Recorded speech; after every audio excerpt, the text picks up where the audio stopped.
चैत्र नवरात्रि को बहुत शुभ माना गया है। ऐसा माना जाता है कि इस दिन ब्रह्मा जी ने सृष्टि को स्टार्ट किया था। सृष्टि का आरंभ चैत्र शुक्ल की प्रतिपदा को मतलब पहले दिन ही हुआ था।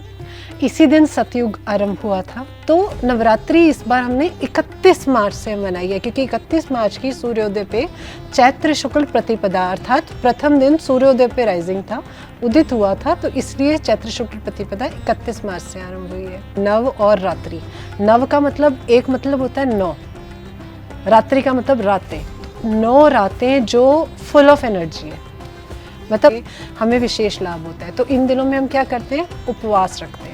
उपवास करके हम अपने शरीर को आने वाली गर्मियों के लिए प्रिपेयर कर रहे हैं जी। तो उपवास करने में हम थोड़ा हल्का खाते हैं, फल फ्रूट खाते हैं, लिक्विड्स ज़्यादा लेते हैं, पानी पीते हैं, दूध पीते हैं, जूसेस पीते हैं। तो मतलब लिक्विड्स लेके, फ्रूट्स खा के, या व्रत वाला एक टाइम खाना खा लेते हैं कुछ लोग, तो वो भी खा के हम अपने शरीर को शुद्ध कर रहे हैं, प्योरीफाई कर रहे हैं, अपना इम्यून बेहतर कर रहे हैं और अपने आप को आने वाली गर्मियों के लिए प्रिपेयर कर रहे हैं।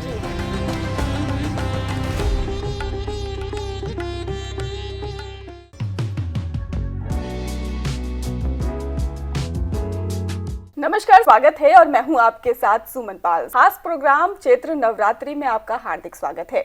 आज हम बात करेंगे चैत्र नवरात्रि के बारे में, नौ दुर्गा के बारे में, नौ शक्ति के बारे में। इसके साथ हमारे साथ चर्चा करने के लिए मौजूद हैं आचार्य संगीता सक्सेना जी।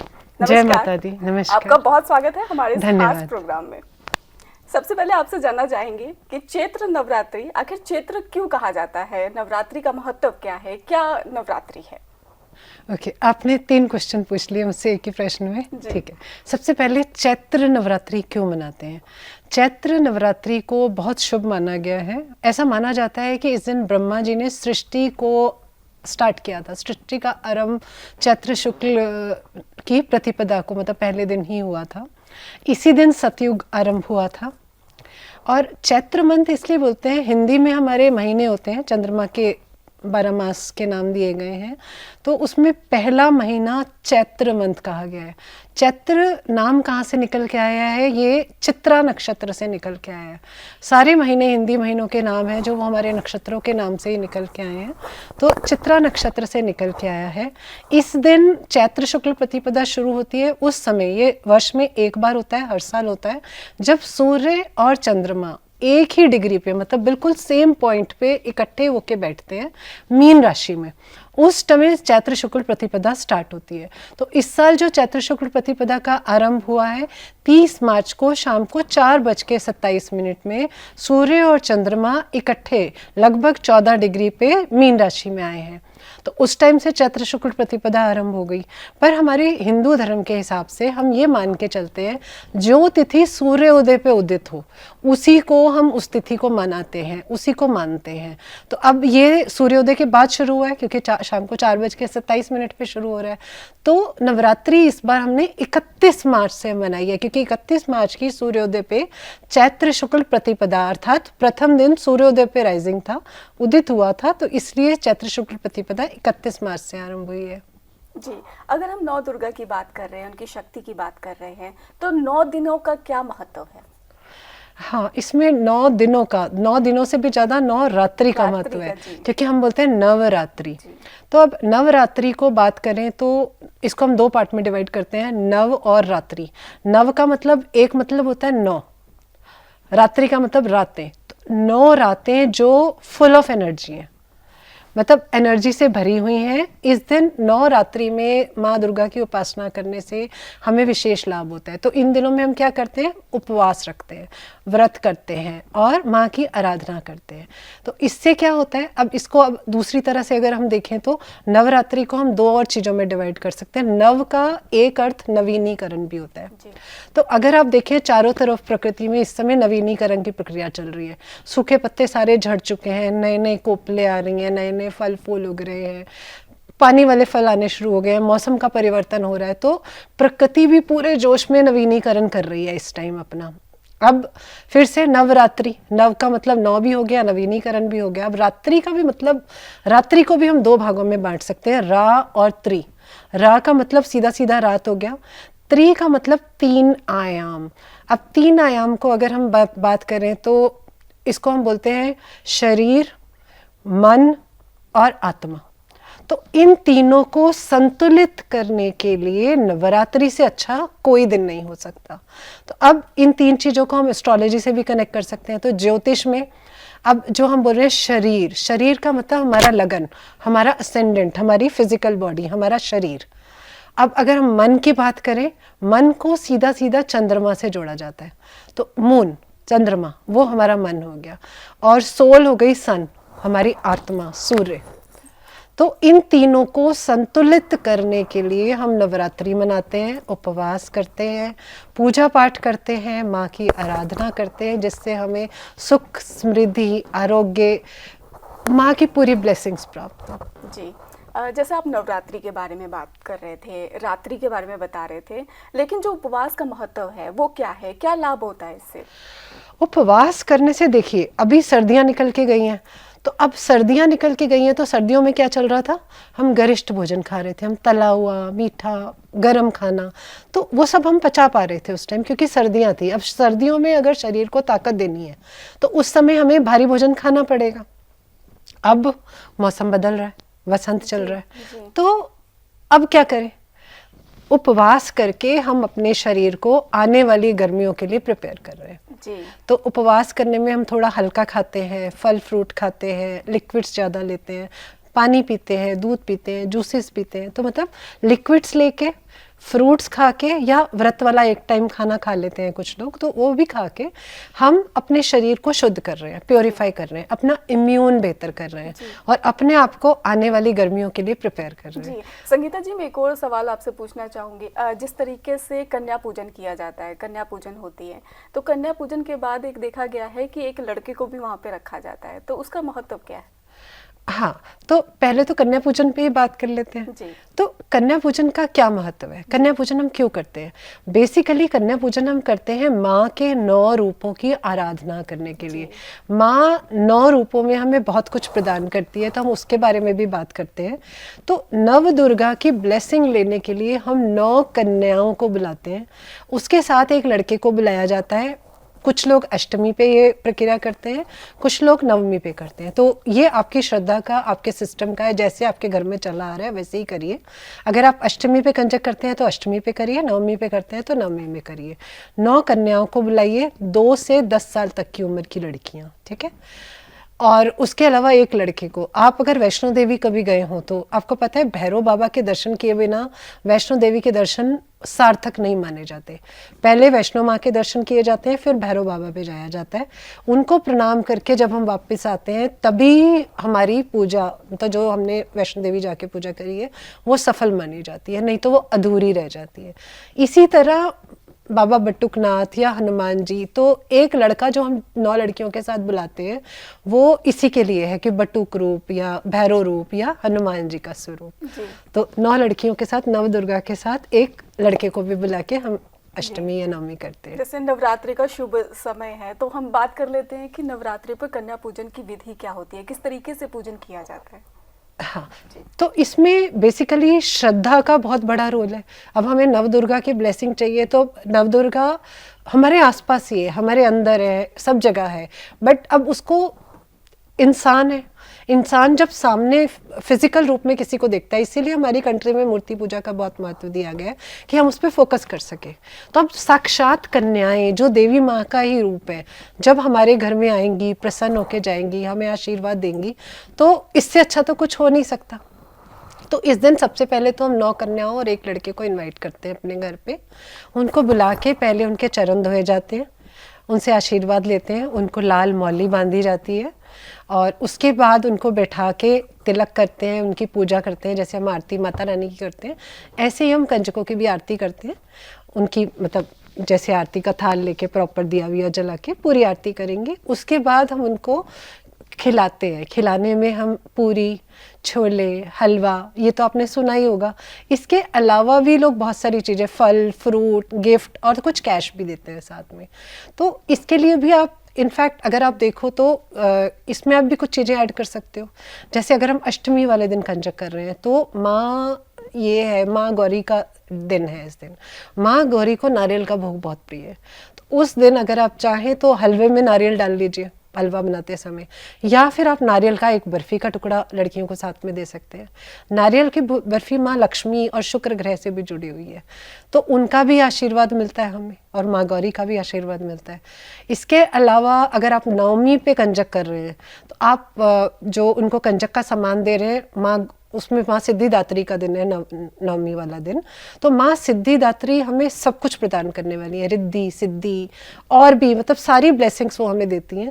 उनको अनार और तिल का भोग बहुत प्रिय है, तो अगर आप चाहें कंजकों को कंजक के सामान जो हमने अभी बात की उसके साथ एक एक अनार दे दीजिए, या अनार से कोई फ्रूट क्रीम बना के खिला सकते हैं, उनको खीर बना के खिला सकते हैं जिसमें आप अनार जोड़ लीजिए। इसके अलावा तिल की कोई मिठाई साथ में रख सकते हैं। तो जो भोग माँ को प्रिय हैं वो सारी चीज़ें कंजकों में यूज़ कर सकते हैं। तो अगर हम और नवरात्रि की भी बात करें, जैसे पहला नवरात्रा हमारा माँ शैलपुत्री का होता है, तो माँ शैलपुत्री पर्वतराज की बेटी है, वो हमें ताकत, स्थिरता, हिम्मत प्रदान करती है। तो माँ शैलपुत्री को गाय के शुद्ध घी का भोग लगाया जाता है। तो वही अब अष्टमी में कंजक में या नवमी में कंजक में हम क्या करते हैं, गाय के शुद्ध घी का हलवा बनाते हैं जी। तो माँ को अर्पित हो गया ना उसका प्रसाद एक तरह से। अब द्वितीय नवरात्रा जो है वो माँ ब्रह्मचारिणी का है। माँ ब्रह्मचारिणी तपस्विनी है, वो एक योगिनी है। तो माँ ब्रह्मचारिणी हमें भक्ति प्रदान करती हैं। उनको मिश्री या सफ़ेद मिठाई का भोग लगाया जाता है। तो जैसे मैंने अभी बोला, मिश्री नहीं तो आप एक नारियल की बर्फ़ी या कोई और सफ़ेद मिठाई, खीर, ये सब चीज़ें बना के आप कंजकों को अपने और चीज़ों के साथ दे सकते हैं ताकि उनका आशीर्वाद आपको मिले। तीसरा नवरात्रा माँ चंद्रघंटा का है। अब माँ चंद्रघंटा बिल्कुल सौम्य है, चंद्रमा की तरह। वो शांति प्रदान करने वाली हैं, हमें साहस भी देती हैं, शांति भी देती हैं। तो अब उनकी उपासना जो करते हैं उनको खीर का भोग लगाया जाता है। तो अगर आप चाहें तो कंजकों में नवरात्रि को हलवा पूरी छोले के साथ साथ खीर का एक कटोरा बना के दे सकते हैं। अब चतुर्थ नवरात्रि होती है माँ कुष्मांडा की। माँ कुष्मांडा ब्रह्मांड की क्रिएटर मानी गई है, मतलब ब्रह्मांड को, सृष्टि को बनाने वाली। अब माँ कुष्मांडा की उपासना करने से हमें ब्रह्मांडीय ऊर्जा प्राप्त होती है। ब्रह्मांडीय ऊर्जा प्राप्त करने के लिए कोई और देवी की उपासना नहीं है, सिर्फ माँ कुष्मांडा की है। उनको मालपुए का भोग बहुत प्रिय है, तो उनको मालपुए का भोग लगाया जाता है। पांचवा नवरात्रा माँ स्कंद माता। माँ स्कंद माता को कार्तिकेय जी की माँ बोला गया है। और माँ, अब माँ है तो संतान प्राप्ति के लिए, संतान प्राप्ति में अगर कोई बाधा आ रही है या संतान से हमारे रिश्ते अच्छे नहीं है तो माँ स्कंद माता की उपासना करके हम संतान प्राप्ति कर सकते हैं या संतान से अपने रिश्ते सुधार सकते हैं। इसके अलावा माँ को जो भोग लगाना है, माँ को केले का भोग अति प्रिय है। आपने देखा होगा अष्टमी में बहुत लोग एक एक केला और एक एक सेब साथ में रख के दे देते हैं, तो केला नहीं तो 2 केले रख के दे देते हैं। माँ स्कंद माता को केले बहुत प्रिय हैं, तो अपने बच्चों से रिश्ते सुधारने या संतान संबंधी किसी भी समस्या का निराकरण करने के लिए माँ स्कंद माता की उपासना की जाती है। अब छठा नवरात्रा माँ कात्यायनी का है। माँ कात्यायनी को शहद का भोग लगता है। अब माँ कात्यायनी की उपासना करने से क्या होता है, हमारी आकर्षण शक्ति बढ़ती है, हमारी ब्यूटी बढ़ती है। तो उससे क्या होता है, अगर किसी की शादी नहीं हुई है तो शादी होने की संभावना बढ़ जाती है। तो अगर आपका विवाह नहीं हुआ है या विवाह में कोई मतभेद चल रहे हैं, कोई भी किसी भी तरह की विवाह में परेशानियां आ रही हैं, तो आप माँ कात्यायनी की उपासना करिए छठे नवरात्रि वाले दिन। इसके अलावा मैं आपको बताती हूँ, एक वृंदावन में माँ कात्यायनी का मंदिर भी है। तो अगर किसी का विवाह नहीं हो रहा या वैवाहिक जीवन में काफ़ी परेशानियां आ रही हैं, आप उस मंदिर में जाइए। छठे नवरात्रि वाले दिन जा पाए जरूर जाएं, नहीं भी जा पाए तो किसी शुक्रवार को या किसी अन्य दिन भी जा सकते हैं। वहाँ जाइए, माँ कात्यायनी की उपासना करिए और वहाँ पे लाल धागा बांध के आइए मन्नत का, कि हमारी या जिसके लिए भी आप शादी का मानना चाहते हैं, हमारे बच्चे की शादी हो जाए। फिर जब वो शादी हो जाएगी तो आपको वापस जाके एक धागा खोल के आना पड़ेगा। नॉट नेसेसरी कि जो आपने बांधा है वही खोलेंगे, क्योंकि वहाँ पता नहीं चलेगा, इतने लोग लाल धागे बांधते हैं। तो कोई भी एक धागा खोल के आएंगे, प्रसाद चढ़ा के आएंगे माँ कात्यायनी को। तो इससे आपके या जिसके भी लिए आप वर वधू ढूंढ रहे हैं उनकी शादी जल्दी होने की संभावना बनती है। अब सातवां नवरात्रा माँ काल रात्रि को समर्पित है। अब जैसे नाम से ही दिख रहा है, काल रात्रि मतलब अंधेरों को मिटाने वाली देवी, निर्भयता प्रदान करती है माँ काल रात्रि हमें।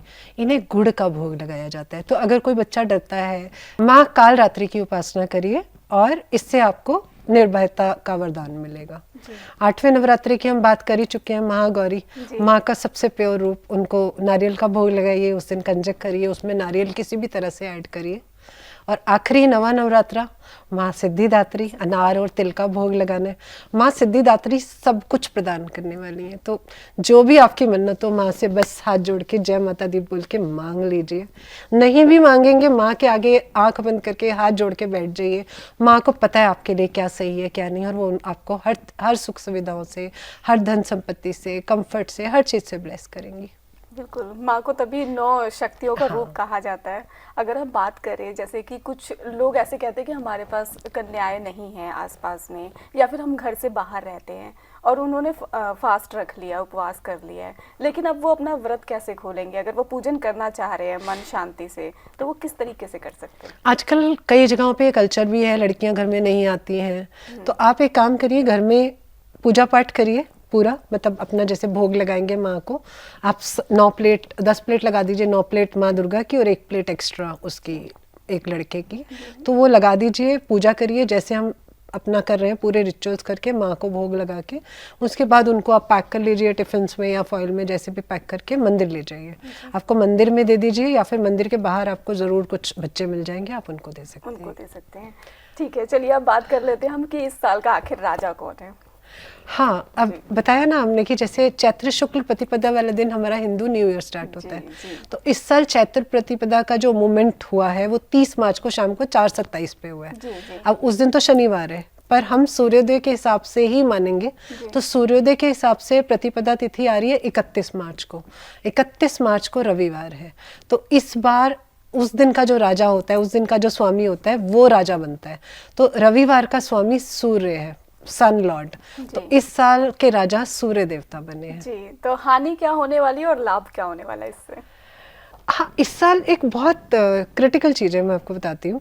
अब राजा तो सूर्य देवता बन गए, अब उसके बाद क्या होता है, जब सूर्य मेष राशि में जाते हैं, एरीज में, उस दिन का जो स्वामी होता है वो बनता है साल का मंत्री।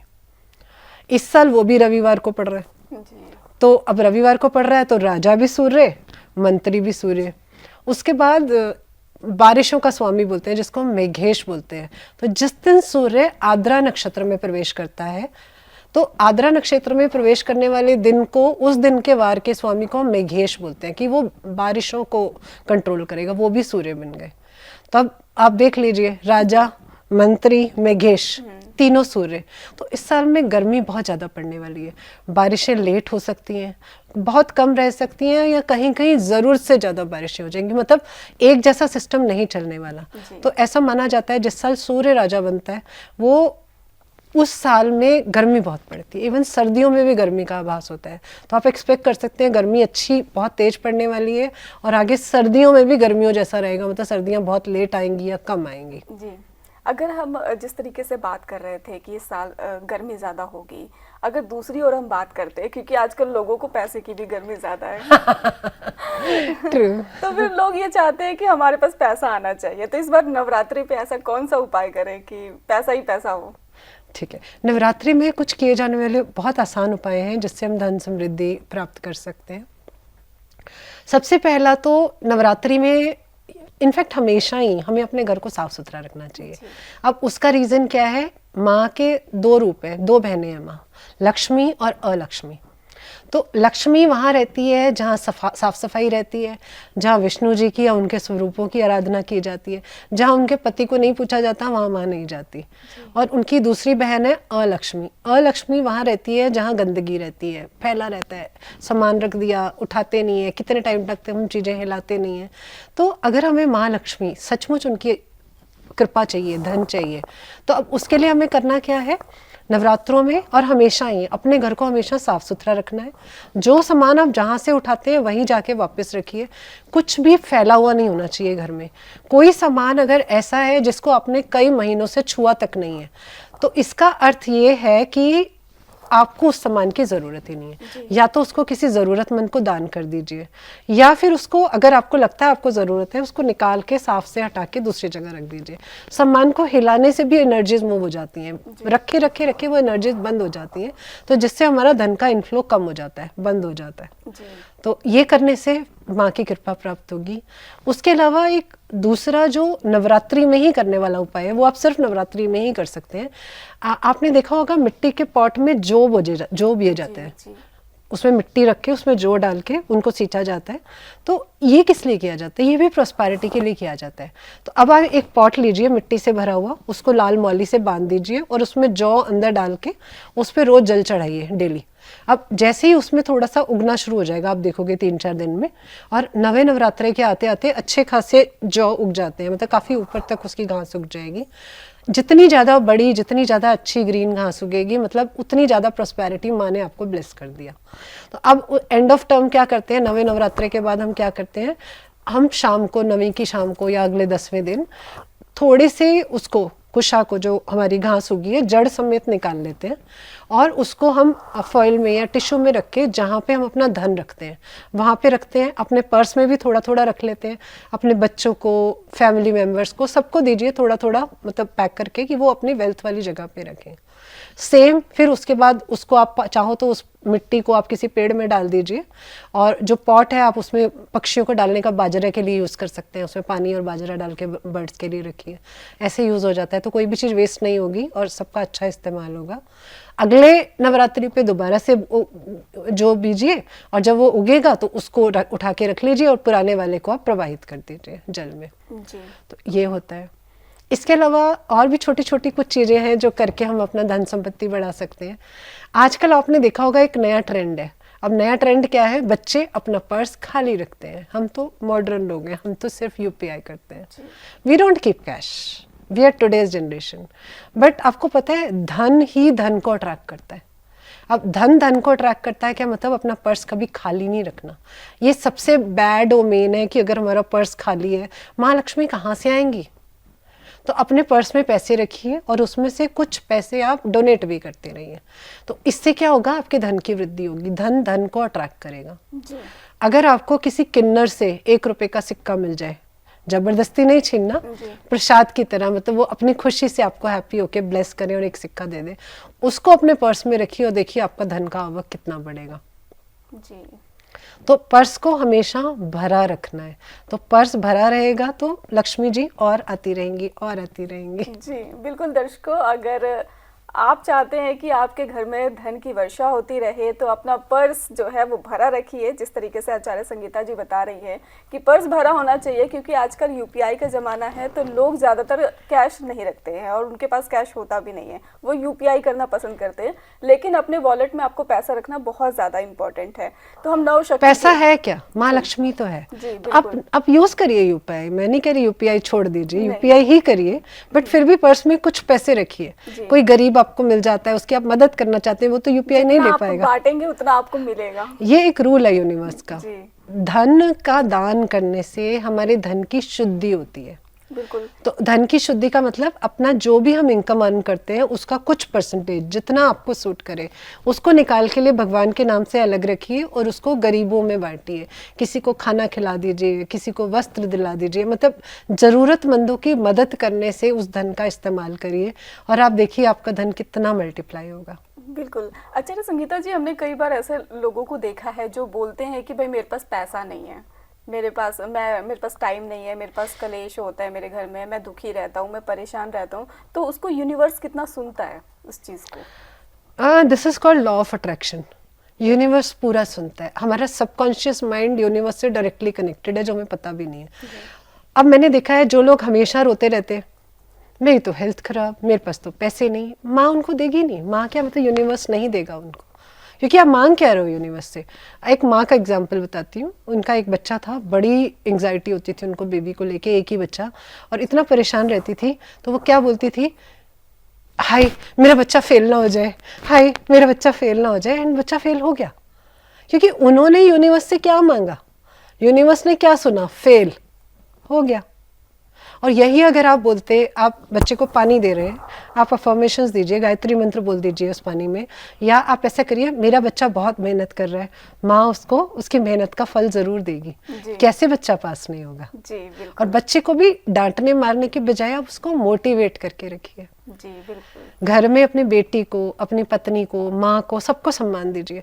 ऐसे हम देवी माँ के नराते कर रहे हैं और घर में माँ को अगर मिसबिहेव कर रहे हैं तो कोई फायदा नहीं है, कोई फल नहीं मिलने वाला। बिल्कुल। तो अपने घर में जो माँ बैठी है उसकी रिस्पेक्ट करिए, उनका ध्यान रखिए, अपनी बीवी की इज्जत करिए, उससे प्यार करिए, उसका ध्यान रखिए, उसकी डिक्कर करो, उसको किसी चीज की कमी ना होने पाए, जी तो उससे हमारा शुक्र अच्छा होता है। जी अगर आप फ्राइडे को कोई आदमी है और वाइफ को बाहर खाना खिलाने ले जाए, उनको कोई शुक्र से रिलेटेड चीज़ें जैसे परफ्यूम, फ्लावर, चांदी, सिल्क के कपड़े या even fashionable jewellery, artificial jewellery, चांदी या डायमंड्स भी कुछ भी गिफ्ट करते हैं तो उससे उनका शुक्र अच्छा होगा। इतना नहीं कर सकते कोई बात नहीं, फ्राइडे शाम को अपनी वाइफ को कैंडल लाइट डिनर पे ले जाओ, डिनर नहीं मूवी नाइट पे चले जाओ, तो इससे भी आपका शुक्र अच्छा होगा। अब शुक्र क्या है? भोग, विलास, वैभवता। तो अगर आपको अपनी ज़िंदगी में कंफर्ट्स चाहिए, प्रॉस्पेरिटी चाहिए, तो आपकी बीवी है घर में, उसको खुश रखिए, अपने आप ये चीज़ें आती रहेंगी। बिल्कुल। घर में सुख शांति होनी चाहिए। हाँ। जी। आखिर में आप क्या संदेश देना चाहेंगे दर्शकों को नवरात्रि के शुभ अवसर पर? सिर्फ मैं ये कहना चाहूँगी, इस बार माँ रविवार को आ रही हैं तो माँ गज पे सवार होके आ रही हैं। गज का मतलब हाथी, हाथी पे सवार होके आ रही हैं। इसको बहुत शुभ भी माना जाता है, मतलब प्रॉस्पेरिटी के लिए बहुत अच्छा है। तो इस साल जब आप नवरात्रि में माँ की उपासना करेंगी तो माँ आपको धन, समृद्धि, ऐश्वर्य और इसके साथ हेल्थ, बाकी प्रॉब्लम से भी निजात दिलाएंगी। आप सच्ची भावना से माँ की प्रार्थना करिए। माँ को आपसे कुछ नहीं चाहिए, माँ को आपसे सिर्फ प्रेम चाहिए। तो माँ को प्रेम देंगे, माँ आपको बहुत ब्लेस करेंगी।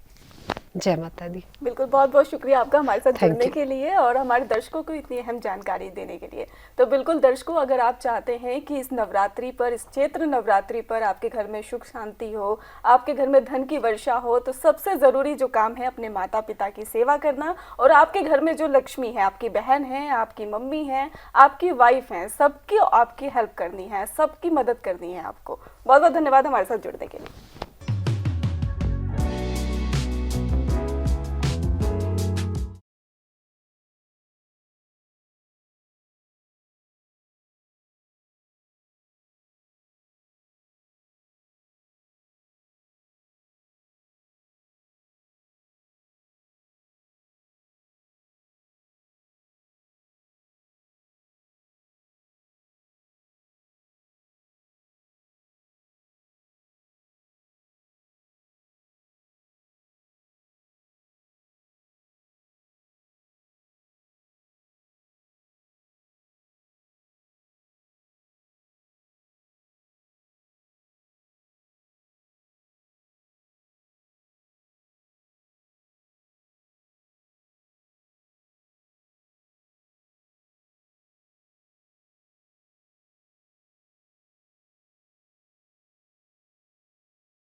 चैत्र मास की शुक्ल पक्ष की नवमी को भगवान श्री राम का जन्म हुआ था। आप इस दिन राम जी की उपासना करिए, अपने घर में राम दरबार की स्थापना करिए। हनुमान जी की उपासना क्यों करनी है? उससे हमें आरोग्य प्राप्त होगा। राम जी की और राम दरबार की मतलब पूरे राम परिवार की उपासना करने से हमारे घर में सुख शांति बनी रहेगी।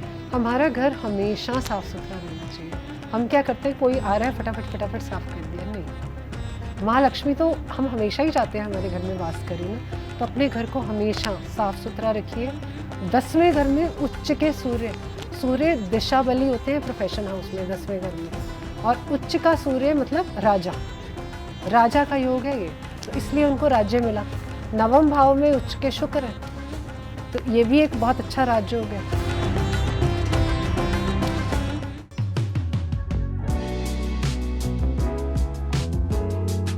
नमस्कार, आपका बहुत स्वागत है हमारे खास प्रोग्राम में। रामनवमी का अवसर है और रामनवमी पे क्या कुछ खास होता है ये सब कुछ जानेंगे। हमारे साथ मौजूद है आचार्य संगीता सक्सेना जी। आपका बहुत स्वागत है हमारे खास प्रोग्राम पे। Thank you. आचार्य संगीता जी, जिस तरीके से रामनवमी आ रही है, किस तरीके से मनाना है, दर्शकों को विस्तार से बता दीजिए। ठीक है। चैत्र मास की, ये हिंदुओं का हिंदी प्रथम मंथ है, तो चैत्र मास की शुक्ल पक्ष की नवमी को भगवान श्री राम का जन्म हुआ था। तो इस दिन को उनके जन्मोत्सव बर्थडे के रूप में मनाया जाता है। तो राम जी का बर्थडे 6 अप्रैल को है इस बार। तो ये हमें कहाँ से पता चला? तुलसीदास जी ने रामायण में ये सब चीज़ें बता रखी हैं कि चैत्र मंथ की शुक्ल पक्ष की नवमी को भगवान राम का जन्म दोपहर के 12 बजे हुआ है। जैसे कृष्ण का जन्म रात के अंधियारों में 12 बजे हुआ था जेल के अंदर, राम जी का जन्म अयोध्या में दशरथ जी के महल में हुआ है दोपहर को 12 बजे। तो इस दिन रामनवमी मनाई जाती है। इस बार ये दिन 6 अप्रैल को पड़ रहा है, रविवार को। बहुत ही शुभ दिन है। इस दिन पुष्य नक्षत्र है, तो रवि पुष्य नक्षत्र का संयोग बन रहा है, जिसको अति शुभ दिन माना जाता है। इसके अलावा इस दिन स्वार्थ सिद्धि योग भी बन रहा है, जो इसको और शुभ बना रहा है। तो आप इस दिन राम जी की उपासना करिए, अपने घर में राम दरबार की स्थापना करिए, सुबह खुद नहा धो के स्वच्छ हो जाइए। उसके बाद आपको क्या करना है, राम जी और उनके मतलब फैमिली को, हनुमान जी को, उन सबको गंगा जल डाल के थोड़ा स्नान कराइए। फिर उनकी पूजा के लिए मतलब एक ऊंचा सा पटरा लेके उस पर लाल वस्त्र बिछा के उन पर राम दरबार को स्थापित करिए। फिर दोपहर को जो पूजा का मुहूर्त है 11:08 से 1:30 बजे तक का है, पर आप दोपहर को 12 बजे पूजा स्टार्ट करिए। एक तो उस समय वो होता है अभिजीत मुहूर्त, और राम जी का जन्म समय भी 12 बजे का है, तो आप 12 बजे से पूजा आरंभ करिए, आपको बहुत अच्छा फल मिलेगा। तो आपको पढ़ना क्या है, आप राम रक्षा स्तोत्र पढ़ सकते हैं, सुंदरकांड का पाठ कर सकते हैं, या रामचरितमानस का पाठ कर सकते हैं। इसके बाद हनुमान चालीसा ज़रूर पढ़ें, तो इससे आपको राम जी के साथ साथ हनुमान जी की भी कृपा प्राप्त होगी। जी, रामनवमी का अवसर है, तो कोई समय निर्धारित है कि इस समय हमें पाठ करना चाहिए? हाँ, तो वही अभी मैंने आपको मुहूर्त बताया ना, तो इसी मुहूर्त में, तो वही मैं आपको बोल रही हूँ, मुहूर्त से भी ज़्यादा इम्पोर्टेंट उनका जन्म समय, वो भी मुहूर्त के अंदर ही पड़ रहा है। तो 11:30 की जगह आप 12 बजे शुरू कर लीजिए। आप 12 बजे भगवान राम को भोग लगाइए, पूजा करिए, दिया जलाइए उनके आगे, चंदन, हर चीज़ मतलब जो जो चीज़ आप पूजा में रखना चाहते हैं, प्रसाद रखिए। लड्डू का प्रसाद रख सकते हैं आप, अपनी श्रद्धा से जो भी आप रखेंगे भगवान को बहुत ही प्रिय है। तो राम जी की उपासना करने के बाद, उनके परिवार की उपासना करने के बाद आपको हनुमान जी की भी उपासना करनी है। तो वही मैंने आपको बताया कि जैसे आप राम की माला कर लीजिए, राम राम, या राम रक्षा स्तोत्र, या जो भी हमने अभी चैंट्स की बात करी, किसी भी तरह से राम जी की उपासना, और उसके बाद हनुमान जी की उपासना। हनुमान जी की उपासना क्यों करनी है? उससे हमें आरोग्य प्राप्त होगा। राम जी की और राम दरबार की मतलब पूरे राम परिवार की उपासना करने से हमारे घर में सुख शांति बनी रहेगी, हमारे घर में प्रॉस्पेरिटी आएगी, किसी चीज़ की कोई कमी नहीं होगी, परिवार में प्रेम बना रहे। राम तो राम ही है, उनका नाम ही इतनी शांति देता है। तो राम जी की सपरिवार उपासना करने से हमारे परिवार में सुख शांति का वास होगा, और जहाँ सुख शांति है वहाँ समृद्धि अपने आप आ जाती है। बिल्कुल। कई घरों में देखा गया है कि किसी एक पर्सन की हेल्थ ठीक नहीं रहती है, वो काफ़ी समय से परेशान रह रहे हैं। दर्शकों में भी कई ऐसे लोग होंगे जो काफ़ी ज़्यादा हेल्थ को लेकर परेशान हैं, तो इस समय ऐसी कौन सी विधि कर सकते हैं जिससे कि उनकी हेल्थ ठीक हो जाए? मैं आपको 2 चीज़ें बताती हूँ। एक तो इसी दिन मतलब रामनवमी वाले दिन आप हनुमान जी की उपासना करिए राम जी के बाद, और हनुमान चालीसा पढ़िए, और उससे क्या होगा, हनुमान जी की उपासना करने से भी आपको आरोग्य की प्राप्ति होगी। इसके अलावा आप क्या कर सकते हैं, अपने घर के नॉर्थ ईस्ट में आपने भगवान धन्वंतरी जी का नाम सुना होगा। धन्वंतरी जी समुद्र मंथन के टाइम समुंदर से निकले थे। वो एक दवाइयों का, आयुर्वेदा का, मेडिसिनल का कवच, उनके हाथ में कमंडल था जिसके अंदर वो दवाइयाँ थी। तो धन्वंतरी जी आयुर्वेद के देवता कहे गए हैं। तो उनका एक 5-6 इंच का स्टैचू लीजिए, घर के नॉर्थ ईस्ट में लगाइए। अपने घर का नॉर्थ ईस्ट बिल्कुल साफ सुथरा कर दीजिए। नॉर्थ हमारी वेल्थ की दिशा है और ईस्ट हमारी हेल्थ की दिशा है, और नॉर्थ ईस्ट सबसे पवित्र कोना है जहाँ पे देवता वास करते हैं। तो हमारा ईस्ट, नॉर्थ ईस्ट बिल्कुल खाली होना चाहिए। अगर ज़्यादा हेल्थ इशू आ रहे हैं, इसमें पक्का है आपके घर में नॉर्थ ईस्ट या ईस्ट में परेशानी है। आपने या तो वहाँ पे कोई बड़ी बड़ी अलमारियाँ रख दी होंगी, भारी सामान रख दिया होगा। नॉर्थ ईस्ट हमारे घर में सबसे हल्का होना चाहिए, या तो खाली साफ सुथरा हो, या वहाँ पे आप एक लकड़ी का मंदिर रख सकते हैं। पूजा पाठ के लिए सबसे बेस्ट स्थान है नॉर्थ ईस्ट। पर अगर हेल्थ की ज़्यादा दिक्कत आ रही है, ईस्ट से जो सूर्य का प्रकाश हमारे घर में आता है, वो हमारे घर में सूर्य की जो किरणें आती हैं कीटाणुओं को मारती हैं। तो अगर आपने ईस्ट को बंद कर रखा है, उसमें कोई खिड़की दरवाजा नहीं है, तो ये भी घर में हेल्थ इश्यूज क्रिएट करता है, घर में अपॉर्चुनिटीज़ नहीं आएंगी। तो आप ईस्ट को थोड़ा खुला करने की कोशिश करिए। खोल ना पाए तो वहाँ पे उसको लिट रखिए, मतलब लाइटेड, वहाँ पे प्रकाश हो। अब मंदिर होगा नॉर्थ ईस्ट में तो दिया जलता रहेगा, या उसमें एक छोटा सा बल्ब जला के रख सकते हैं, तो इससे भी वो एरिया थोड़ा सुधार होगा। बट कोई भी भारी सामान आपने वहाँ पे नहीं रखना। धन्वंतरी जी की भी रेगुलर प्रे करने से नॉर्थ ईस्ट में रख के आपके घर से हेल्थ इश्यूज थोड़े जाते रहेंगे। बिल्कुल। अगर धनवाद समृद्धि की बात करें तो उसके बारे में बताइए। धन समृद्धि के लिए तो लॉर्ड श्री राम हैं ही, मतलब इनके पूरे परिवार की आप उपासना करिए। रामनवमी वाले दिन आपको धन समृद्धि का आशीर्वाद मिलेगा उनसे। पर इसके लिए स्पेशली नॉर्थ डायरेक्शन आप एक और काम कर सकते हैं। नॉर्थ में कुबेर जी का 5-6 इंच का छोटा सा स्टैचू लगा दीजिए, उसकी प्रेयर करिए। नॉर्थ ईस्ट में आप नवरात्रि में या चाहे रामनवमी वाले दिन, रामनवमी में नवा नवरात्रा भी है और रामनवमी भी है, तो उससे शुभ दिन कोई नहीं होगा। आप एक श्री यंत्र लाके अपने नॉर्थ ईस्ट में रख लीजिए और श्री सूक्तम का रेगुलर पाठ करिए। इससे क्या होगा, इससे भी आपके घर में धन का फ्लो आना शुरू हो जाएगा। जी, अगर रामनवमी की बात कर रहे हैं हम, इस बार की रामनवमी कितनी खास है? इस बार की रामनवमी कुछ ज़्यादा ही खास बन रही है। एक तो ये रविवार को है, उस दिन पुष्या नक्षत्र है। पुष्या नक्षत्र को नक्षत्रों का राजा कहा गया है। तो इस दिन रवि पुष्य का संयोग होने से रवि पुष्य योग बन रहा है, जो बहुत शुभ माना जाता है। इसके अलावा इस दिन स्वार्थ सिद्धि योग भी बना हुआ है, जो पूरे रात तक बना रहेगा। तो आप कोई भी शुभ काम का आरंभ करना चाहते हैं तो स्वार्थ सिद्धि वाले योग वाले दिन कर सकते हैं। तो ये योग इस दिन को और शुभ बना रहा है। और भी अगर आप करना चाहते हैं, बहुत से लोग इस बार अयोध्या जाएंगे रामनवमी वाले दिन, वैसे भी जाते हैं राम जी के बर्थडे वाले दिन। तो अयोध्या जाके आप क्या कर सकते हैं, अयोध्या में आप सरयू नदी में स्नान करिए, उसके बाद आप राम मंदिर जाएं, वहाँ उपासना करें, पूजा पाठ करें, अपना जो पूजा करनी है उस राम जी की आरती करिए, हनुमान जी की उपासना करिए, हनुमान चालीसा करिए, उनकी आरती करिए। और जब आप बाहर आते हैं तो वहाँ से आके आप अन्न दान कर सकते हैं। तो इस दिन को अन्न दान के लिए भी बहुत ऑस्पिशियस माना गया है। वही जैसे मैंने आपको बोला कि धन का दान करने से हमारे घर में धन संपत्ति बढ़ती है, कभी धन घटता नहीं है। और ऐसे ही अन्न का दान करने के से हमारे घर में अन्न धन हमेशा भरा रहता है। तो अन्न धन को महादान बोला गया। तो आपको अन्न का दान तो करते ही रहना चाहिए। अमावस पे करिए, पूर्णिमा पे करिए, जब भी कर सकते हैं करिए, इसमें दिन भी देखने की जरूरत नहीं है। पर रामनवमी वाला दिन अति शुभ है। इस दिन आप भंडारा करिए, अन्न धन दान करिए, कपड़े दान करिए, मतलब जरूरतमंदों को मदद करिए। भगवान राम आप पे कृपा करेंगे। बिल्कुल। कई जगह देखा गया है कि वो दिवाली पर ही सफाई करते हैं, लेकिन सफाई का कितना महत्व होता है ये दर्शक जरूर जानना चाहेंगे। हमारा घर हमेशा साफ सुथरा रहना चाहिए। हम क्या करते हैं, कोई आ रहा है फटाफट साफ कर दिया, नहीं। माँ लक्ष्मी तो हम हमेशा ही चाहते हैं हमारे घर में वास करे ना, तो अपने घर को हमेशा साफ सुथरा रखिए, सारी चीज़ें करीने से लगा के रखिए। जिस चीज़ की ज़रूरत नहीं है उसका दान कर दीजिए। जिस चीज़ को आपने 2-3-4 महीने से इस्तेमाल नहीं किया है, आप मान लीजिए उसको आप कभी इस्तेमाल नहीं करने वाले, और जब चाहिए होगी वो याद भी नहीं आएगी कि हमारे पास चीज़ है।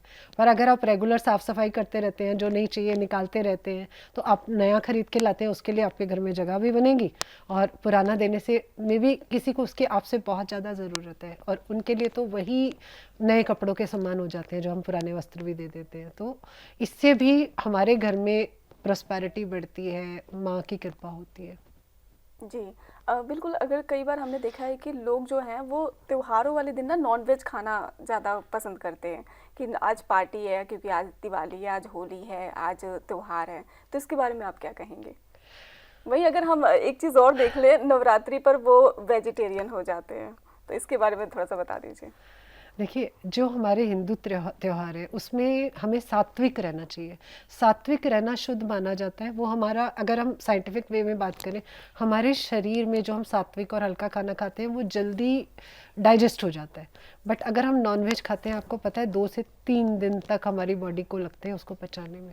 तो ये तो साइंटिफिक है। बट अगर स्पिरिचुअल महत्व की बात करें तो स्पिरिचुअल महत्व यही है कि जिन दिनों हम उपासना करते हैं देवी की या रामनवमी है, जो शुभ दिन है, उसमें हमें नॉनवेज खाना अवॉइड करना चाहिए। इन जनरल भी लोग मुझसे बहुत पूछते हैं क्या हमें नॉनवेज खाना चाहिए या हमें नॉनवेज नहीं खाना चाहिए। तो मैं उनको एक ही चीज़ बोलती हूँ, वही मैं इस चैनल पे आपको बोलूँगी। अगर आपके मन से ये आवाज़ आती है कि it's normal to eat nonveg, मतलब ये खाना ठीक है, और आपके मन में कुछ ऐसा नहीं आ रहा कि ये गलत है, तो आप खाते रहिए। बट अगर आपके मन में गिल्ट आ रहा है कि मैं किसी एनिमल को मार के खा रहा हूँ, किसी बर्ड को मार के खा रहा हूँ, और मैं कोई पाप कर रहा हूँ, मैं खाऊं मैं नहीं खाऊं, पर फिर भी मन कर रहा है, मन हमारे कंट्रोल में नहीं है और हम खा रहे हैं, तो वो गलत है, वो आपको पचेगा नहीं। आपको मैं एक छोले भटूरे का एग्जांपल देती हूँ। अगर बहुत सारे लोग हैं मज़े से छोले भटूरे लेके खाते हैं, खूब खाते हैं, कुछ नहीं होता, गोलगप्पे खा रहे होंगे रेडी वाले से लेके, जो बंदा डर डर के खा रहा है, ऑयली, इतना ऑयली, मुझे एसिडिटी तो नहीं हो जाएगी, उसको ज़रूर होगी। तो अगर आपको अंदर से आवाज़ आ रही है कि ये खाना मेरे लिए ठीक है, कुछ नहीं होगा, खुशी खुशी खाइए। बट अगर अंदर से आवाज़ आ रही है, गिल्ट आ रहा है, या ऐसा लग रहा है एसिडिटी ना हो जाए, ये ना हो जाए, तो वो ज़रूर होगा। तो आप अपने अंदर, हमारे अंदर भी एक हमारा इनर गुरु बैठा है, वो आपको गाइड करेगा, उसकी सुनिए, अकॉर्डिंगली चलिए। किसी के कहने से ये खाना है ये नहीं खाना, कुछ नहीं, अपने अंदर से सुनिए, अपनी आत्मा की आवाज़ को सुनिए और वही करिए। बिल्कुल। आज हम ये भी जान लेते हैं, रामनवमी का अवसर है, तो राम, श्री राम जी, आखिर क्या महत्व है श्री राम का? लॉर्ड श्री राम, आप देखो पूरी जिंदगी पत्नी व्रता रहे हैं, एक ही पत्नी का धर्म निभाया है, तो राम जी की पूजा की जाती है। राम को सबसे प्योर फॉर्म माना गया विष्णु अवतारस में से भी, कोई छल कपट नहीं। कितने आज्ञाकारी पुत्र थे राम जी, राजा दशरथ और कौशल्या माँ के बेटे। तो उनकी दूसरी माँ के कहने पे उन्होंने, अपने पिता ने उनको वचन दिया हुआ था कि मैं तुम्हारे वचन का पालन करूंगा, और जब इन्होंने इनके लिए 14 वर्ष का वनवास मांगा, उस दिन राम जी का राज तिलक होने वाला था। बट उन्होंने अपनी माँ, पिता का, मतलब पिता का मान रखने के लिए माँ के कहे हुए शब्दों को माना, राज तिलक ठुकरा के साधु के वस्त्रों में 14 साल के लिए वनवास चले गए।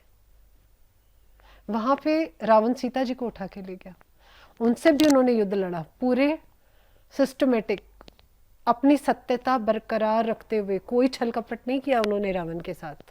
अगर वो चाहते, वो इतने पावरफुल थे, हनुमान जी को भेज के ही सीता माँ को वापस ला सकते थे, पर उन्होंने प्रॉपर उनको उनके अपराध का दंड दिया, पूरा युद्ध किया, और फिर जाके माँ सीता को वहां से छुड़ा के लाए। तो आदर्श के प्रतीक है राम। आखिरकार आप जानते हैं श्री राम जी की कुंडली के बारे में, तो उसके बारे में भी बता दीजिए। तुलसीदास जी ने श्री राम का रामचरितमानस में हमें कर्क लगन बताया कि जब राम जी पैदा हुए उस टाइम कर्क लगन उदित था। लगन में जुपिटर, बृहस्पति ग्रह उच्च के होके बैठे थे, और ऐसा माना जाता है उच्च के गुरु अगर लगन में बैठे हों तो कुंडली के 1.25 लाख दोष माफ करते हैं। उसके साथ स्वराशि चंद्रमा, मतलब कर्क राशि में अपनी ही राशि में बैठा चंद्रमा, ये एक बहुत बड़ा राजयोग बनाते हैं। चंद्रमा और गुरु जब इकट्ठे बैठे, कहीं भी बैठे, यहाँ तो लगन में बैठे हैं, बहुत शुभ योग बना है, तो इसको बोलते हैं गज केसरी योग। गज का मतलब हाथी, केसरी का मतलब शेर, दोनों राजा हैं, तो राजा का योग है ये, आदर्शवाद का योग है। तो अब राम जी देखो राजा बने अयोध्या के, और कितने आदर्शवादी राजा थे। चौथे घर में इनका उच्च का शनि है। अब चौथा घर हमारा सुख स्थान है, सुख स्थान से हमें सिंहासन की भी प्राप्ति होती है। अब उच्च का शनि, एक पाप ग्रह उच्च का होके बैठा है, तो उसने इनको घर से दूर भी रखा। जब तक चौथे घर में पीड़ा नहीं होगी, हम घर से बाहर जाके नहीं रह सकते। आज की डेट में जो लोग फॉरेन सेटलमेंट की बात करते हैं, तो फॉरेन सेटलमेंट मतलब देश निकाला। तो अब राम जी की कुंडली में शनि उच्च का चौथे घर में, उच्च का तो है तो एलिवेटेड है, पर घर से दूर किया उसको, 14 साल के लिए तो उनको घर से दूर रहना पड़ा ना, उसके बाद फिर वो वापिस आए, दोबारा राजपाट संभाला। 7वें घर में उच्च का मंगल है, अब ये इनको मांगलिक बनाता है। तो अब उच्च का मंगल, उसने भी कुछ तो किया शादी में, तो उच्च का मंगल लोग कहेंगे लड़ाई झगड़ा करेगा, नहीं, ऐसा जरूरी नहीं है। उच्च का मंगल है तो मंगल भी एलिवेटेड है, लगन को देखता है, प्रोफेशन हाउस को देखता है, जिसने इनसे राजपाट करवाया, कितने स्ट्रांग थे भगवान श्री राम, और शादी में भी इनको अपनी पत्नी से कितना वियोग सहना पड़ा। 10वें घर में उच्च के सूर्य, सूर्य दिशा बली होते हैं प्रोफेशन हाउस में 10वें घर में, और उच्च का सूर्य मतलब राजा, राजा का योग है ये, तो इसलिए उनको राज्य मिला। 9वें भाव में उच्च के शुक्र है, तो ये भी एक बहुत अच्छा राजयोग है। अब राहु केतु एक्सिस पे थोड़ा कंफ्यूजन है, कोई कुछ कहता है कोई कुछ कहता है, बट माना यही जाता है कि छठे घर में राहु है जो शत्रुओं का नाश करता है, और 12वें घर में केतु है, वो मोक्ष का कारक है। तो राम जी को देखिए आप, मोक्ष प्राप्त हुआ जब उन्होंने अपना शरीर छोड़ा, तो मोक्ष की प्राप्ति हुई थी, और छठे घर के राहु ने उनको हमेशा शत्रुओं पे विजय दिलवाई है। जी, बहुत अच्छी जानकारी दी है आपने हमारे दर्शकों को। आपका बहुत बहुत शुक्रिया हमारे साथ जुड़ने के लिए और इतनी अहम जानकारी देने के लिए। थैंक यू, जय श्री राम। तो आप सभी को रामनवमी की हार्दिक शुभकामनाएं, और इस बार रामनवमी पर आपको किस तरीके से पूजा विधि के साथ पूजन अर्चना करनी है, इसके बारे में हमने आपको जानकारी दी है। आपका बहुत बहुत धन्यवाद हमारे साथ जुड़ने के लिए।